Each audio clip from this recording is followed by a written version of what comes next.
Hello and welcome to the Spirit Ivy guide. So from the previous guide we covered Lash, now we're going to cover Spirit Ivy. As you guys might know by now, I don't really like playing gun heroes, and so all of my builds are pretty much Spirit just because that's what I like to play.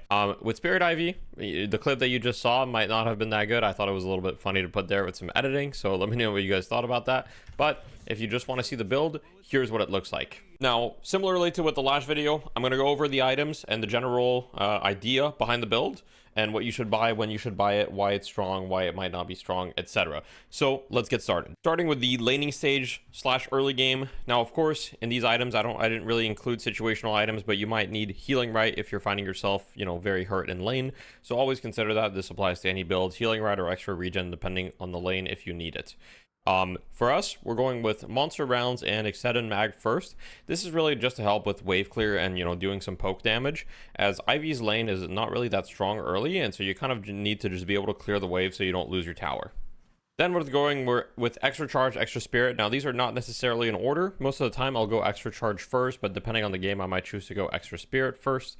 Extra charge just allows you to have another Kudzu to help with clearing waves, and you essentially want to be using Kudzu mostly to just clear the wave. So every wave, try to use a Kudzu, I would say, on the range trooper, the healing trooper, sorry. I don't know, I call it the range trooper because of Dota, but the healing trooper, and essentially focus that one down. Afterwards, we're heading straight into cooldown on your ultimate and then going decay. This decay item, it just does so much damage, and the healing reduction, the cast range, and it's just such a valuable item, especially when you're playing a spirit build, because the damage scales with spirit, and it also gives you spirit power and bonus health. 8 spirit power might not seem like a lot, but it's a lot harder to get spirit power nowadays, and so it's quite valuable. Slowing X and Healbane are kind of utility items that are great for your team and great for yourself as well. Helps you, catch out targets that are either have some sort of TP to dodge your abilities, for example, Mirage or Wraith, or just, give you an extra slow while you're there in your Kudzu. Healbane is just nice anti-heal, and a lot of people don't buy it because they can't slot it.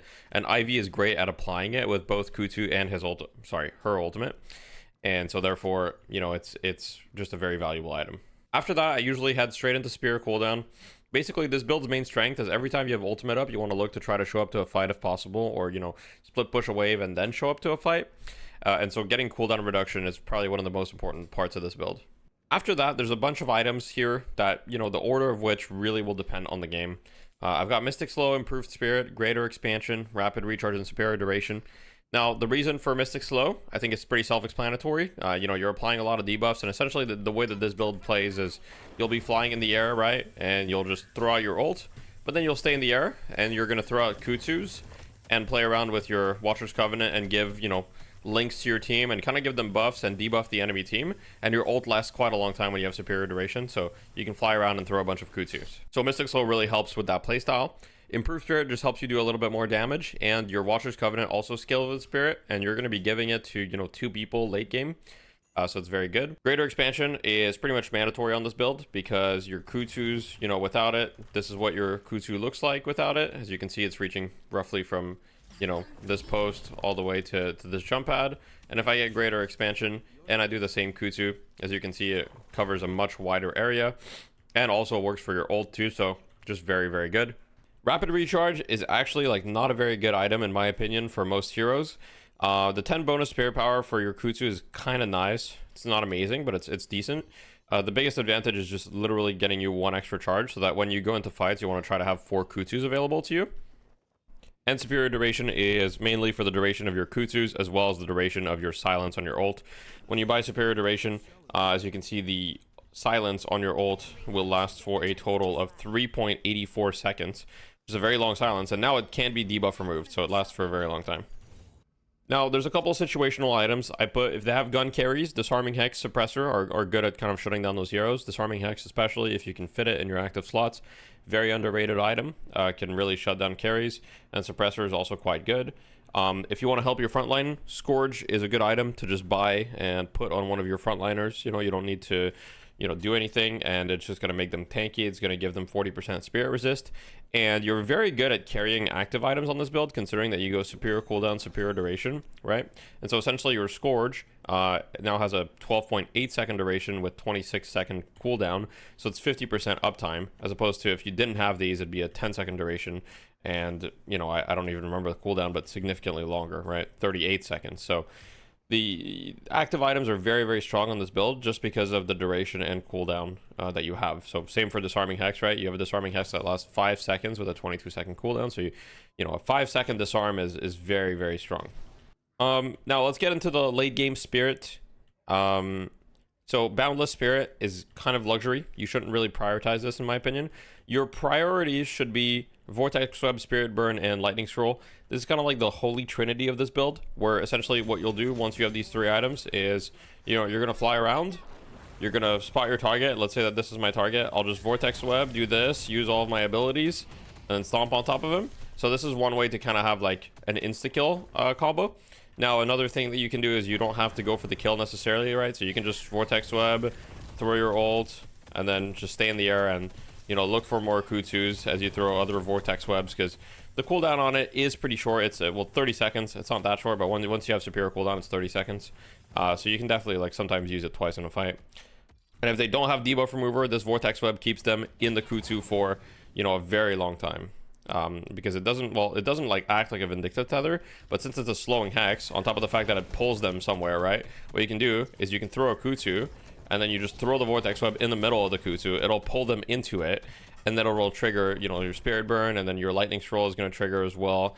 And essentially it's just cancer to play against, and I'm sorry for unleashing this upon the earth. Now, Refresher and Boundless are luxury. Boundless is just kind of like, oh, you know, your late game, you want to do a bit more damage. This is a good item. Just gives you a lot of spirit. So, you know, spirit is good for all of your abilities. It also scales like the combat barrier that you give to the person that you can throw in. Because with this build, you know, you can throw someone in, and they get like, you know, if you're at 20 or 25k net worth, you'll probably have like roughly a 500 barrier that you'll give them. So it's quite good. And Refresher is just if you're late game and you're entirely dependent on your ult to win fights, and Kudzu, you want to use your ult, use all 4 of your Kudzus, then Refresher, and then you can use your ult again and then have 4 more Kudzus. So even though the cooldown on this item is very, very long, if you're late enough, it can be worth it, because, you know, sometimes if you're 45 minutes into the game, all you need to do is win 1 fight, and, you know, that Refresher might get you that 1 win. I put Silence Wave in very strong situational. This item, I think, is just kind of overtuned. And, you know, Ivy is a decent carrier of actives, like I said, with cooldown and duration. You essentially have like a 5-second silence. Like if I buy cooldown duration, my silence lasts 5 seconds and it's a 20-second cooldown. And it's also amps all of my damage, right? So if I silence Kudzu, do all these things, then the target takes essentially like 12% more because it shreds them. And also like once you have greater expansion as well, you know, the wave goes so far. As you can see, I can silence someone like super, super far. I was able to hit that dummy like across the map essentially, so you can kind of just throw this out, and it's very valuable. So it's a situational item, but I would definitely consider it if you have the slots. Late game Vitality, I put rare because it really depends on the game, but these are all pretty good. Unstoppable if you're getting spammed with things that cancel your flight so you can't stay in the air. For example, if they're buying a bunch of knockdowns for you, which they probably should do, then you might need Unstoppable or debuff remover potentially.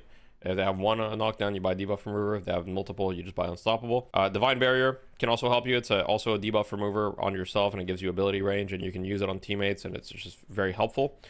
Diviner's Kevlar just makes you very tanky. 1,000 barrier and 15% ability duration, which is good. So pretty much all of these situationally are good. Really depends on the game. In a perfect game, you wouldn't want to buy any of them, but most games you'll probably have to buy maybe 1. And finally, very strong situational. I put the healing here. So this is essentially is like, hey, if you want to do some healing, here are most of the healing items. Use them if you like. Don't use them if you don't like. These are all very strong. Really depends on your playstyle. I personally like to focus on spirit heavy and doing a bunch of damage rather than healing. But realistically, some of these are very, very strong. Like rescue beam is always super valuable if you can fit it in, and while you're in the air you can just rescue beam people, you know, to safety. If they have like a Moen Krill or a Paradox or a Holiday or any pick hero, you just rescue beam them away from it. If they have even a Lash, right, you can rescue beam people away from Lash ult. So just a very strong item to have in general, and all of these are kind of like, hey, you know, just nice to have on your team. So if you have those slots and you're feeling generous to help your team, feel free to buy these. Last thing I want to say about the slots, you know, I didn't talk about greed. This is essentially like, hey, if you really want to farm, read the annotations for this one. But generally, I think Trophy Collector's bait, Cult of Sacrifice is better, but I think it's still like just okay. And then the other thing is monster rounds and extended mag, you're going to sell fairly quickly. You're really taking these for the early game. Once all of your slots are filled, these are going to be the first you're going to sell, and you're going to be left with no gun items in the build, essentially, unless you have Cultist Sacrifice, because this build doesn't really rely on shooting your gun at all. Anyhow, this was, you know, a fairly quick breakdown of the build. Let me know what you guys think about this build, if you like playing it. It's called Deathy Spirit Ivy, Utility and Damage. I'm going to publish it right now because I haven't published it, and I'll put the build ID in the description below as well. And yeah, I appreciate you guys. Thank you guys for watching, and have a wonderful evening.